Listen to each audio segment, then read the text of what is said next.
Good morning, students. Myself, Dr. Suman, Assistant Professor, Government Law College, Ajmer. ई lecture की इस series में हम लोग एलएलबी सेकेंड ईयर के ट्रांसफर ऑफ प्रॉपर्टी एक्ट 1882 के सेक्शन थर्ड इंटरप्रिटेशन क्लोज पर चर्चा करेंगे।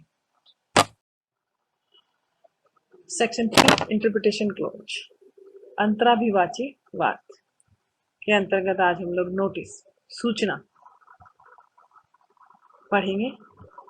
सूचना को हम समय तो सूचना शब्द आते ही हमें समझते हैं कि किसी भी चीज की सूचना होने से तात्पर्य ये है कि हम उस व्यवहार या किसी भी चीज की हमें जानकारी या उसके सत्यता का ज्ञान होना। हमें पता है कि वो चीज क्या है, कैसे है, कौन इसका ऑनर है। संपत्ति अंतरण के विषय में अगर हम सूचना को समझें तो इसके अंतर्गत हम ये मान के चलते हैं कि सूचना का मतलब है कि जो जानकारी है या जिस संपत्ति के विषय में बात की जा रही है उसके बारे में जिसके अंतरणकर्ता और अंतरित दोनों को कि उसका मालिक कौन है, उस किसकी वो है, उन सब संपत्तियों की जानकारी है।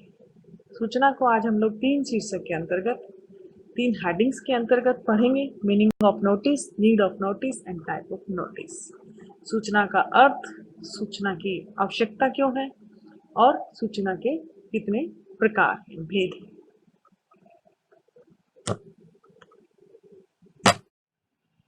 मीनिंग ऑफ नोटिस,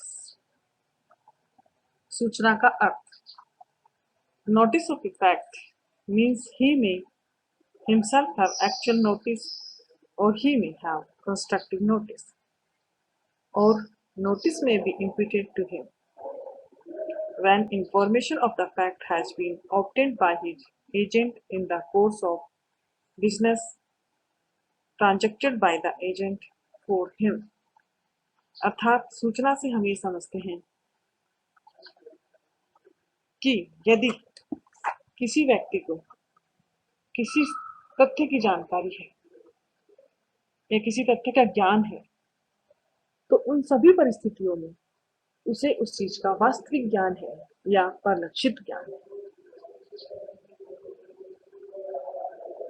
या सूचना उसने उस कार्य के दौरान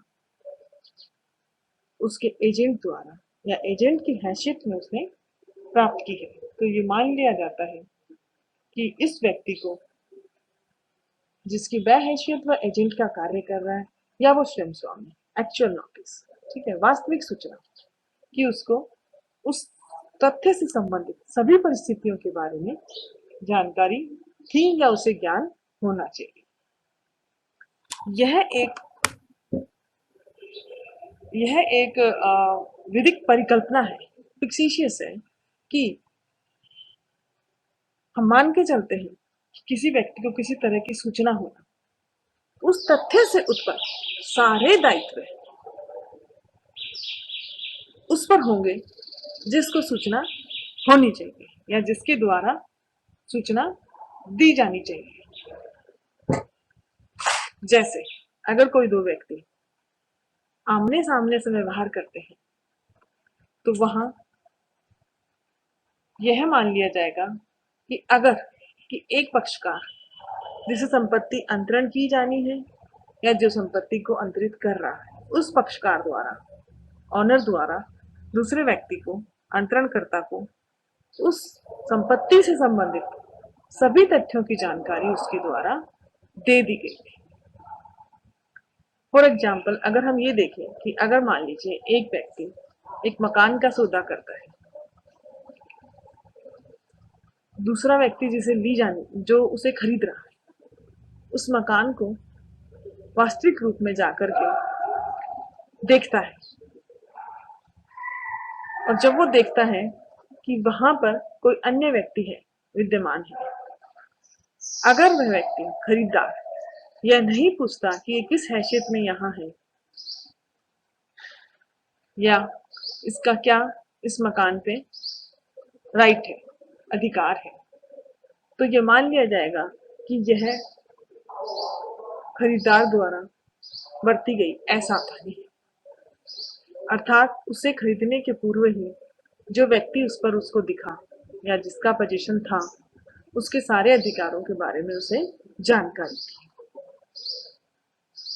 अर्थात अंतरणकर्ता ने जो तथ्य बताए या जो भी उसने उस तथ्यों की सत्ता की जानकारी उसे दी, ये माना जाएगा कि वो अंतरणकर्ता को थे। अंतरणकर्ता ने स्वयं वहां जाके देखा परिस्थितियों के आधार पर, तो यह अगर उसने कुछ भी नहीं पूछा उसके बारे में, तो आवश्यक है कि उसे उन सब तथ्यों के बारे में पूर्ण जानकारी थी। विधि यह मानकर चलती है। सूचना सूचना अंतरणकर्ता के अधिकारों या उसके राइट्स की रक्षा के लिए संव्यवहार में कोई भी फ्रॉड न हो, उन सब के लिए सूचना किसी भी संव्यवहार के दौरान होना आवश्यक है।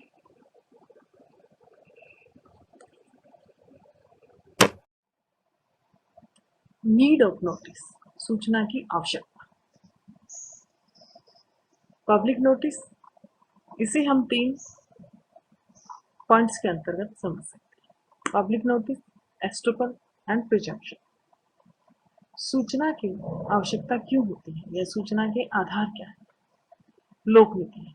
सूचना का की जैसी भी स्थिति होती है या जिस स्थिति में सूचना दी जाती है, स्थिति का कारण पब्लिक पॉलिसी है, लोकनीति है, जिसके अंतर्गत आवश्यक है कि संपत्ति संबंधित जितने भी संविधान किए जाएं, वो सभी निष्कपट हो।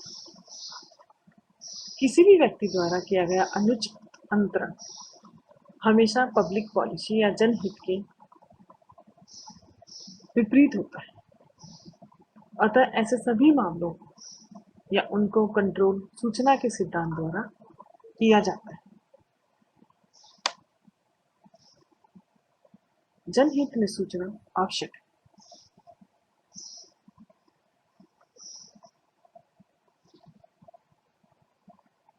जैसे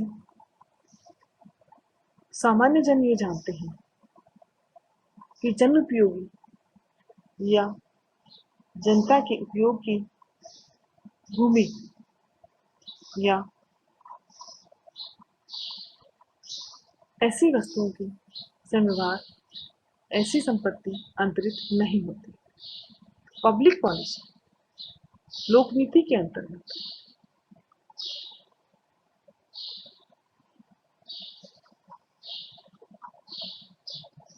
हम ये मान के चलते हैं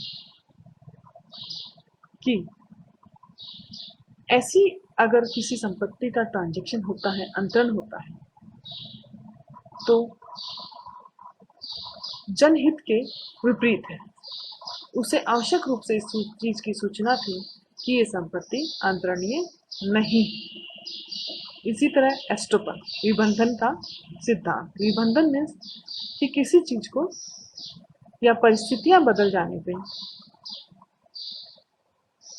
उसे रोक देना वैसे की वैसे। सूचना के सिद्धांत को एस्टोपल बहुत अधिक बढ़ावा देता है।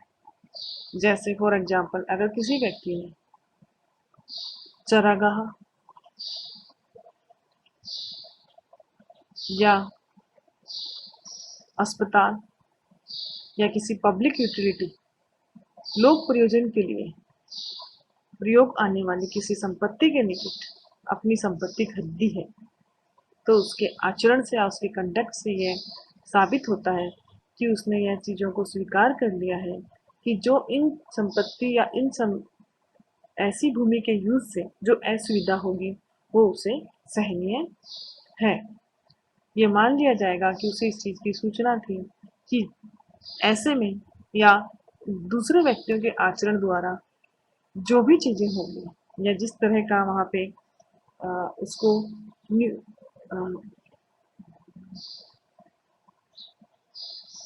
पब्लिक के आचरण से जो भी उसे भीड़ भाड़ या अन्य तरीके के शोर शराबे जो वहाँ पे सामान्यतः होंगे, उसने उनसे समझौता कर लिया है। इसी कारण इन चीजों को विबंधन नाम दिया गया है, जिससे कि वो उस चीज से अब मना नहीं कर सकता है, डिनाई नहीं कर सकता कि उस चीज की इसको जानकारी नहीं थी कि ऐसी असुविधा भविष्य में कभी होगी क्या। इसी तरह तीसरा है उपधारणा, प्रिजम्पशन। सूचना का आधार उपधारणाएं भी हैं। किसी व्यक्ति के आचरण से कुछ निष्कर्ष पूर्व निश्चित होते हैं।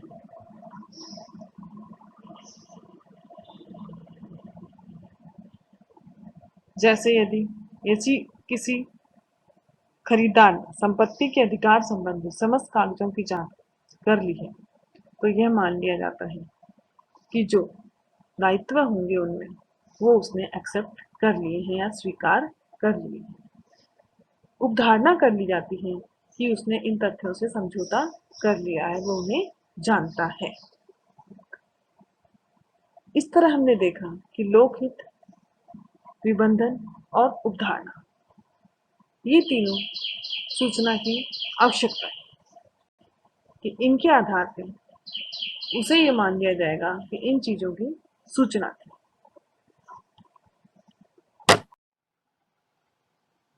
टाइप्स ऑफ नोटिस, सूचना के प्रकार। First, actual notice of the real facts and second, constructive notice as law assumes और कंस्ट्रक्ट।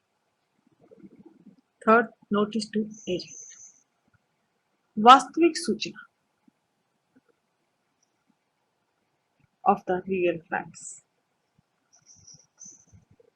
तथ्यों की वास्तविक सूचना उस स्थिति को कहेंगे जिससे संबंधित घटना का या संबंधित तथ्यों का असली पता, एक्चुअल सूचना या फैक्ट्स का ज्ञान उस पक्षकार को या संबंधित पक्षकारों को है। वास्तविक सूचना में तथ्य और सच, ट्रूथ का पता होना बहुत आवश्यक है। वास्तविक मतलब डायरेक्ट इंफॉर्मेशन। फॉर एग्जाम्पल, अगर ए व्यक्ति बी व्यक्ति को कोई संपत्ति अंतरित कर रहा है, तो ए व्यक्ति जिस व्यक्ति को बेचा जाना है, बी व्यक्ति जिसे खरीदा जाना है उसे, अर्थात जिस व्यक्ति को तथ्यों का ज्ञान होना चाहिए, जिस व्यक्ति द्वारा होना चाहिए, उसी व्यक्ति द्वारा उसे दिया गया हो। जिस व्यक्ति को सुना जाना चाहिए, उसी व्यक्ति ने जिससे सुना जाना चाहिए, उसी व्यक्ति द्वारा उसे सुना, अर्थात संबंधित व्यक्ति को ही उस तथ्य का ज्ञान हो। यहाँ पर एक्चुअल नोटिस में, वास्तविक सूचना में सर्कमस्टांशियल एविडेंसेस जैसे परिस्थितिजन्य साक्ष्य महत्व नहीं रखते। वास्तविक सूचना तभी वास्तविक होगी जब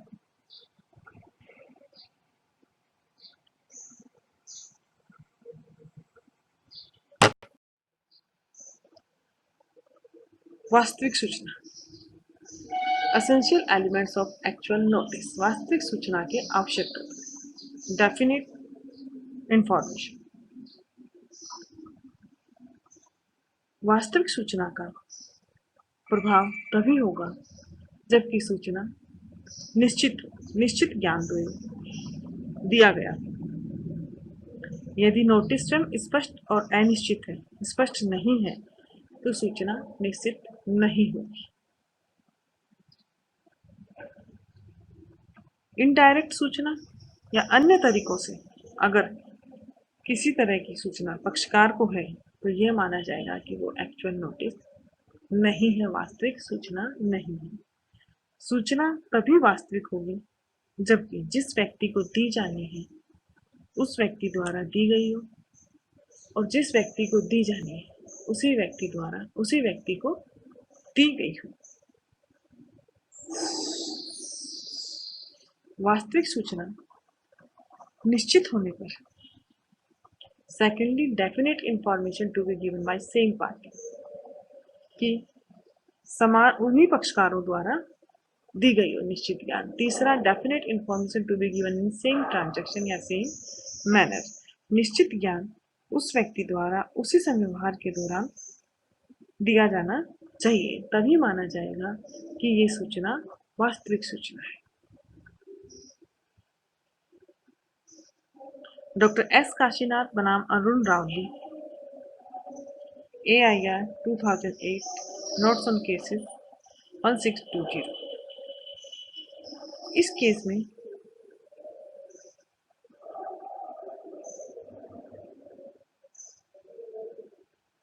वास्तविक सूचना संबंधित पर्सन न्यायालय के समक्ष आया।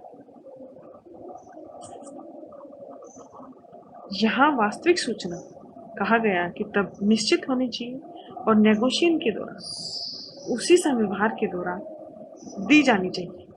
ऐसे व्यक्ति को दी जानी चाहिए जिस व्यक्ति को देने का दायित्व था और जिस व्यक्ति को सूचना को ग्रहण करने का दायित्व था, तभी माना जाएगा कि सूचना वास्तविक थी। किसी अपरिचित व्यक्ति द्वारा या किसी तीसरे व्यक्ति द्वारा परोक्ष रूप से अगर किसी तथ्य की सूचना या ज्ञान दिया जाता है तो उसे वास्तविक सूचना नहीं माना जाता।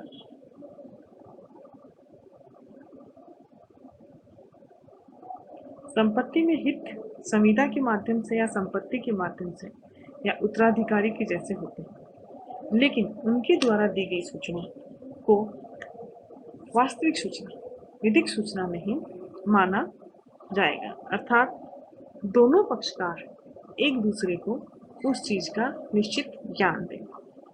ज्ञान उसी समय व्यवहार के दौरान उसी समय व्यवहार के संबंध में होना चाहिए। पहले या बाद में दी गई सूचना एक्चुअल नोटिस नहीं बन पाती।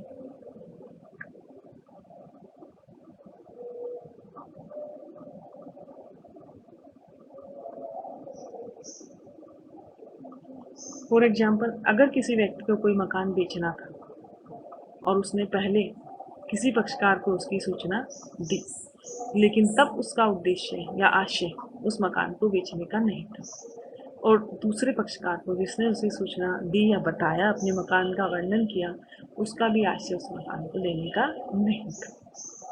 कुछ समय बाद अगर उसका आशय उस मकान को बेचने का है और वो उसे ये सब सूचनाएं नहीं देता है और वही व्यक्ति उस मकान को खरीदने में रुचि दिखाता है, तो यह माना जाएगा कि यह एक्चुअल, अगर वो उसे दोबारा उस मकान से संबंधित तथ्यों की जानकारी नहीं देता है तो यह माना जाएगा कि उस व्यक्ति में उसे एक्चुअल नोटिस या वास्तविक ज्ञान नहीं था, क्योंकि जब उसे उसके बारे में बताया गया तब उन दोनों का आशय उसे लेने या देने का नहीं था।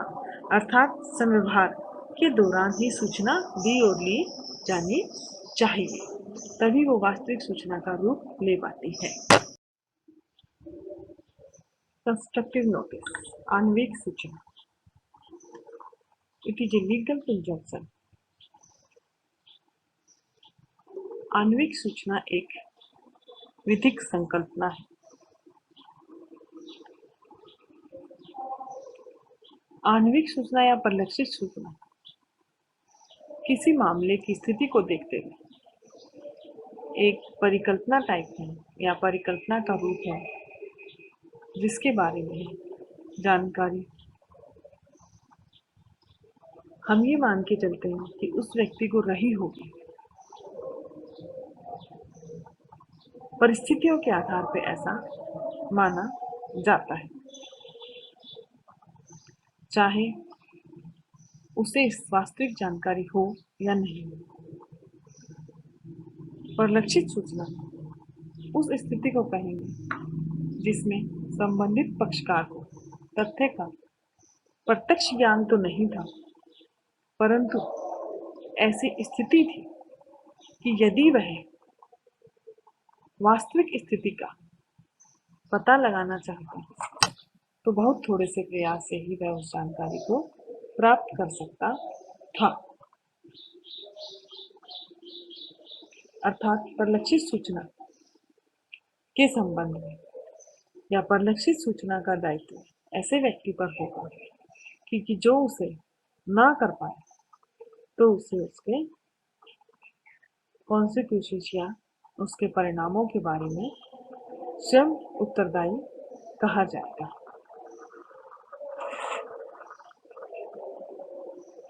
परिलक्षित सूचना की स्थिति वास्तविक ज्ञान के ऊपर निर्भर करती है।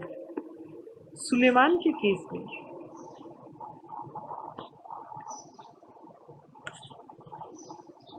संपत्ति के क्रेता और विक्रेता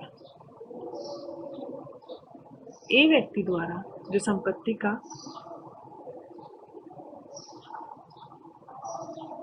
विक्रेता था, बैंक के पास उस संपत्ति के कागजात रखे थे, ऐसा दूसरे व्यक्ति बी को बताया। कहा कि कागजात या पेपर्स टाइटल बैंक के पास जमा कर रखे हैं सुरक्षा के लिए। बी व्यक्ति द्वारा बिल्कुल भी ये पता नहीं किया गया कि कागजात बैंक के पास क्यों है या बैंक का उन पे क्या अधिकार है।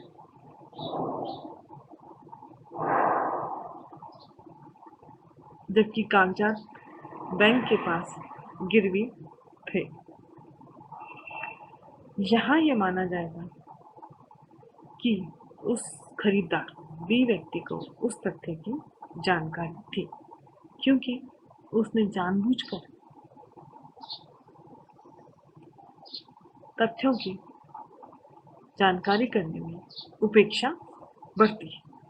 अर्थात उसे ये माना जाएगा कि इस चीज का ज्ञान आवश्यक है। अगर वह थोड़ी सी सावधानी बरतता तो उसे उस तथ्यों का ज्ञान हो जाता कि बैंक की भूमिका क्या है इन कागजातों के संबंध में। किसी भी दस्तावेज की सूचना उस विषय वस्तु की सूचना मान ली जाती है।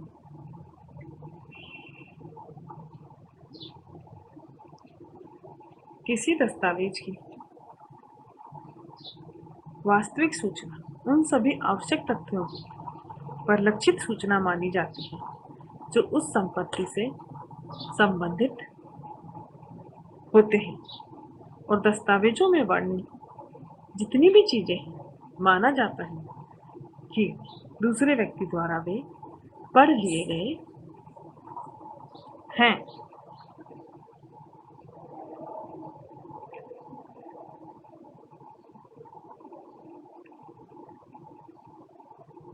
परिलक्षित सूचना की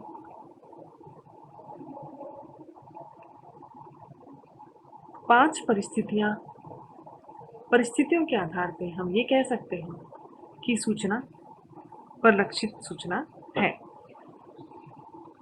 These are the 5 circumstances of the constructive notice. First, negligence. Second, registration amounts to notice. Third, actual physical possession amounts to notice. Third, imputed notice. Fourth, imputed notice. Fifth, state of property operates as notice. परिलक्षित सूचना निम्न परिस्थितियों कि अगर पक्षकार का आचरण negligence का है, उपेक्षा का है, जिसका निर्धारण सामान्य परिस्थितियों में हो सकता था, तो यह माना जाएगा कि इस परिस्थिति में उस व्यक्ति द्वारा सामान्यतः कोई भी तरह का जानबूझकर उसने ऐसा कुछ पता करने की कोशिश नहीं की जो औसत व्यक्ति या सामान्य परिस्थितियों में व्यक्ति कर सकता था, तो यह उसकी स्वयं की जिम्मेदारी होगी। लापरवाही या असावधानी के आधार पर इसे इस परिलक्षित सूचना की कोटि में रखा जाता है। Registration amounts to notice. सूचना छानबीन में सावधानी की कमी होना, या जानबूझकर काम से विरत रहने के कारण परिलक्षित सूचना। सोच समझकर छानबीन से अगर कोई विरत रहता है या नहीं करता है तो इन परिस्थितियों में ये माना जाएगा कि उसे सूचना थी। ऐसे कार्यों के प्रति किसी तरह का छल या कपट या किसी तरह के बुरे आचरण का कोई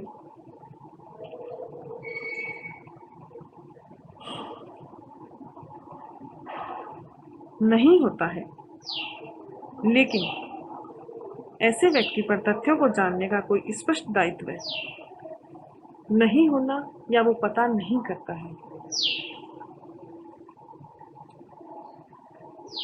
तो यह माना जाएगा कि जानबूझकर उसने कार्य से विरत रहने के कारण या उसने पता नहीं किया। इट मीन्स उसे इस तथ्य की परिलक्षित सूचना थी।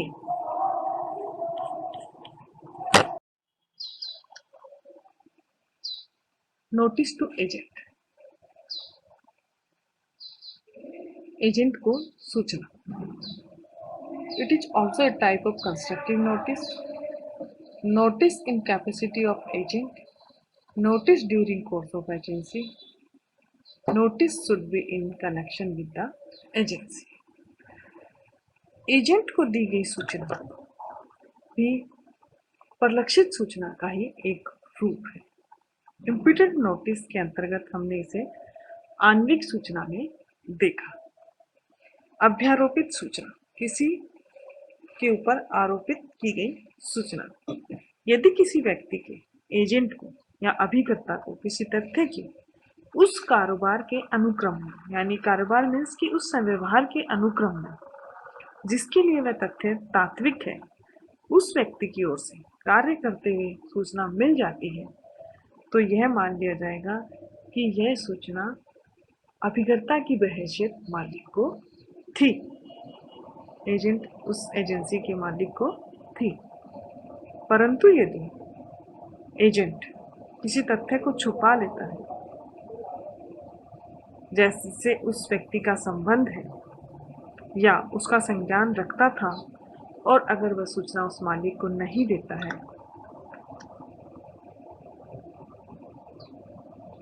तब यह माना जाएगा कि एजेंट को अगर कार्य के अनुक्रम में सूचना दी गई थी तो मालिक को वो सूचना थी। एजेंट को दी गई वास्तविक सूचना स्वामी के लिए कंस्ट्रक्टिव सूचना, परिलक्षित सूचना मान ली जाती है। यदि कोई व्यक्ति अपना कार्य किसी दूसरे व्यक्ति के माध्यम से करता है या कोई व्यक्ति उसके एजेंट या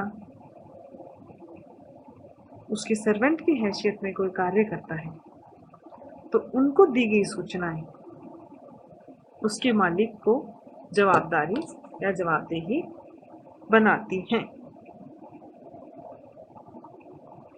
बट एजेंट को दी गई सूचना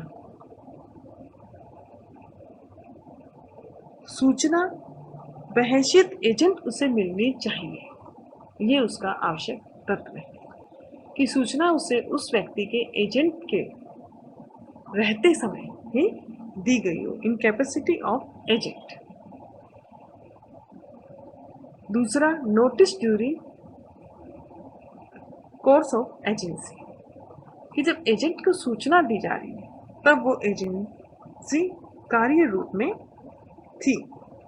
परिलक्षित सूचना के लिए ये बहुत आवश्यक है कि मालिक को दी गई सूचना जहाँ पे एजेंट है, अभिकर्ता है, तो वो सूचनाएं उसको उस एजेंसी समय में ही मिलनी चाहिए। अगर कोई व्यक्ति किसी कंपनी का पहले एजेंट था और वहाँ से वो हट गया और बाद में उसे वो सूचना दी गई, तो यह सूचना मालिक को बाध्य नहीं करेगी।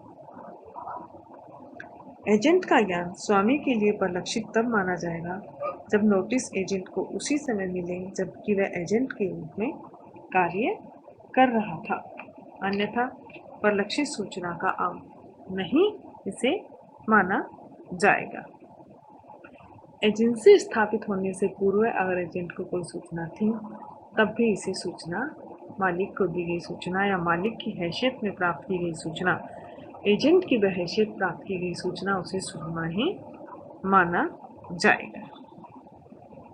Notice should be in connection with the agency during the course of agency. Notice agency के कार्य के संबंध में ही मिलनी चाहिए। इम्प्यूटेड सूचना के लिए या एजेंट को दी गई सूचना के लिए आवश्यक है कि वो सूचना उसको तभी मिले जबकि वो उस हैसियत में कार्य कर रहा हो। यदि सूचना एजेंसी कार्य के बाहर है तो वह सूचना उसको उसके मालिक को बाध्य नहीं कर पाएगी।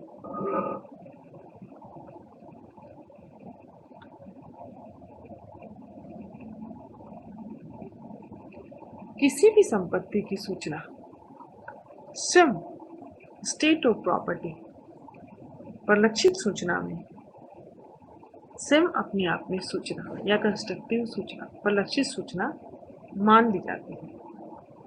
कोई व्यक्ति किसी ऐसी संपत्ति या ऐसे पड़ोस में ऐसी संपत्ति खरीदता है जहां प्राकृतिक आपदा या उसके आसपास की चीजें पब्लिक यूटिलिटी के काम में आती होंगी, तो उस भूमि के प्रयोग से जुड़े सभी अधिकारों या अन्य व्यक्तियों के अधिकारों के ज्ञान की उसे सूचना थी। इस चीज से कोई भी इनकार नहीं कर सकता।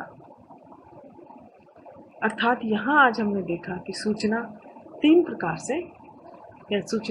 प्रकार की होती है। वास्तविक सूचना, परिलक्षित सूचना और नोटिस टू एजेंट, इम्प्यूटेड सूचना, एजेंट को दी गई सूचना। सूचना संपूर्ण तथ्यों और परिस्थितियों और ज्ञान के आधार पर है। उन्हीं तथ्यों के आधार पर उन्हीं तथ्यों से संबंधित है तो संपूर्ण सूचना निश्चित सूचना मान ली जाती है।